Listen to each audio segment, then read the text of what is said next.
अतीक और अशरफ की हत्या के 50 दिन पहले वकील उमेश पाल की हत्या यहाँ पर हुई थी। जब आपने वीडियो सब देखा ही है, जब वो गाड़ी से यहाँ उतरे और यहाँ इस दुकान में गुलाम मोहम्मद जो कैप लगाए हुए था वो था और इसी गली में वो भागते गए थे। असद ने यहाँ पर उनको मारा, यहाँ पर बम मारा गया और जब वो अंदर घुस करके गए तो हमलावरों ने अंदर मारा। ये जो सीसीटीवी लगे हुए थे, इन सीसीटीवी से सारी की सारी फुटेज, सारे वीडियो मिले जो देश दुनिया ने देखा कि कितना। और 50 दिनों के बाद अतीक और अशरफ की हत्या कर दी गई। इस हत्या के पीछे मोटिव क्या है, इस हत्या को कराने के पीछे मकसद क्या है, और ये 3 हत्यारे जो 3 अलग अलग जिलों से आते हैं और तीनों इसके पहले भी जेल जा चुके हैं, इन्होंने अतीक और अशरफ को पुलिस कस्टडी में मारने का फैसला क्यों किया। लेकिन उस घटना के बाद से उमेश पाल के परिवार वालों की सुरक्षा में ज़बरदस्त बढ़ोतरी कर दी गई है। पूरी ये जो गली आप देख रहे हैं, इसमें 50 से ज़्यादा आसपास जो पुलिस कर्मी है उनकी संख्या है और परिवार वालों की सुरक्षा बढ़ा दी गई है। इसी तरह से अतीक अहमद के जो विरोधी राजू पाल, जिनकी पत्नी पूजा पाल अब विधायक है, उनके भी सुरक्षा बढ़ा दी गई है। तो जो लोग अतीक अहमद से रिलेटेड थे, उन लोगों की दुश्मन थे, उनकी दुश्मनी जिससे थी उसका जो सुरक्षा का घेरा है वो बढ़ा दिया गया। अब मैं आपको यहाँ से थोड़ा ले चलता हूँ प्रयागराज के पॉश इलाके में, थोड़ा वहाँ का भी माहौल दिखाता हूँ और फिर मैं लोगों से बात करता हूँ। अब ये प्रयागराज का सबसे पॉश इलाका है, पॉश मार्केट, सिविल लाइन्स इसका नाम है। आमतौर पर यहाँ भीड़ भाड़ रहती है। संडे के दिन ये मार्केट बंद रहती है, लेकिन तब भी ऐसा नहीं होता जैसा आज देखने को मिल रहा है। ऐसे लग रहा है जैसे शहर में कर्फ्यू है और कहीं भी लोग आज निकलने से बच रहे हैं। इलाहाबाद में एक अजीब तरह की शांति है, सन्नाटा है। अतीक अहमद और अशरफ के मारे जाने के बाद पूरे इलाके को संवेदनशील घोषित करते हुए धारा 144 लगा दी गई है। यहाँ तक कि खाने पीने के रेस्टोरेंट्स, सब कुछ, चाय की दुकानें, पान की दुकानें, वो सब इस इलाके में बंद है। अतीक और अशरफ की हत्या के बाद इलाहाबाद के आम लोगों के बीच में माहौल क्या है ये जानने के लिए मैं निकला हूँ, लेकिन सड़क पर लोग ही नहीं है। डर का माहौल अभी दिखाई दे रहा है। सोशल हार्मनी, कम्युनल हार्मनी को लेकर लोग चिंतित है, लेकिन अभी तक शांति बनी हुई है। आपका नाम क्या? राम रसिक तिवारी। राम रसिक तिवारी। शांति बनी भी रहेगी, शासन व्यवस्था चुस्त दुरुस्त है और जो कुछ हुआ वो होना ही था।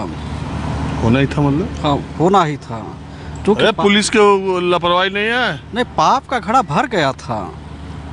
पाप, हाँ, ये है कि एक वकील की हैसियत से मैं ज़रूर कहना चाहता हूँ कि जिस तरह से हुआ वो गलत हुआ है, गलत संदेश गया है और इस तरह से तो कोई भी व्यक्ति कोई सुरक्षित नहीं, फिर कोई भी व्यक्ति रिमांड पर ले करके मार दिया जाएगा, ये गलत संदेश गया है क्योंकि पुलिस कस्टडी में था।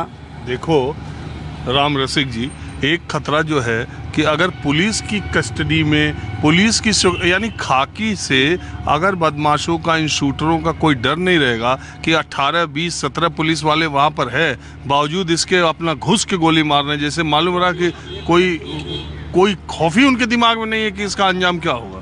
यही तो कह रहा हूँ, यही तो कह रहा हूँ। दूसरी चीज़ ये है, जुडिशियल कस्टडी से पुलिस कस्टडी में भी तो आया था, इसका भी तो असर होना चाहिए, लेकिन ऐसा कुछ नहीं हुआ।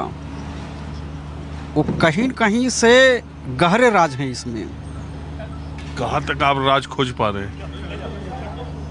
अब तो जुडिशियल कमेटी गठित हो गई है, सुनने में आया है कि अगले 2 महीने में परिणाम आ जाएंगे उसके, इंक्वायरी रिपोर्ट आ जाए तभी कुछ कहा जा सकता है। अच्छा, आप ये बताइए, इस घटना से समाज में कोई आपको ऐसा लग रहा है कि तनाव का या एक आपराधिक घटना के तौर पर यह मामला ख़त्म हुआ?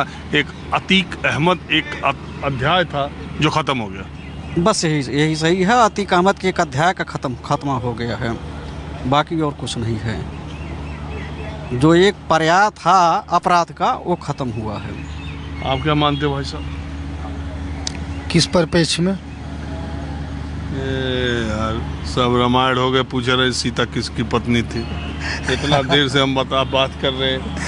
अरे ये अतीक अशरफ की हत्या के बाद क्या इलाहाबाद में, प्रयागराज में लोग बात कर रहे हैं, क्या इसका मतलब निकाल रहे हैं, निचोड़ क्या है? देखिए, जो ईश्वर को मंजूर है वो हुआ भाई। पाप गड़ा भर गया था और वो जो होना था निकल तो होना ही था। बताइए, राजू पाल क्या नाम है इसे, उमेश पाल, दिन दहाड़े गोलियों को भूना जाना, तो उसका तो कुछ न कुछ तो हश्र होगा ही ना। वो हुआ भाई टिट फॉर टेट। और अतीक अहमद भी बहुत भगवान तो थे नहीं भाई, उन्होंने पाप किया, जैसा उन्होंने किया वैसा पाया। भाई बच्चों को भी ट्रेनिंग दे रहे हो, अच्छा देना चाहिए ना। हाँ, एक चीज़ थोड़ा सा मैं मानूंगा कि कानून के साथ जो है थोड़ा जो है कस्टडी में लिया गया था, लेकिन उसमें पुलिस वालों की भी गलती। क्या है, तीसरा व्यक्ति आके, हमको तो लगता है इसमें बहुत बड़ी साजिश है। कहीं ऐसा ना हो कि ISI का तो साजिश नहीं, ये भी चला गया हो सकता है। क्योंकि देखिए, पुलिस कस्टडी में कोई पुलिस वाले तो नहीं चाहेंगे कि हम जिसको लिए उसको रिमांड पे उसको कोई गोली मारे। वो तो लोग कह रहे हैं वीडियो में पुलिस वालों का रिएक्शन भी नहीं दिख रहा है। अब ये तो वहाँ जो उपस्थित होता है उसको पता चलता है। जहाँ गोलियाँ चलने लगे तर लोग भागते हैं, तो पुलिस वाले भी तो इंसान। ये भी आप 20-22 सेकंड में सब खेला खत्म हो गया। भाई इस बात आपकी कुछ मायने में तो सही है, लेकिन एक चीज़ मैं मानूंगा कि उनका पाप जो भरा था, उनके बहुत दुश्मन थे प्रदेश में, देश में दुश्मन तो थे। वो दुश्मनों ने देखा लाइव कुछ न कुछ है जो। आप भी कुछ बोलना चाचा? ठीक है, हम क्या बोले, जो बोल दिया इन्होंने सही बोला है, वही चीज़ है सेम। अच्छा देखिए, मैं जिस जगह पर आया हूँ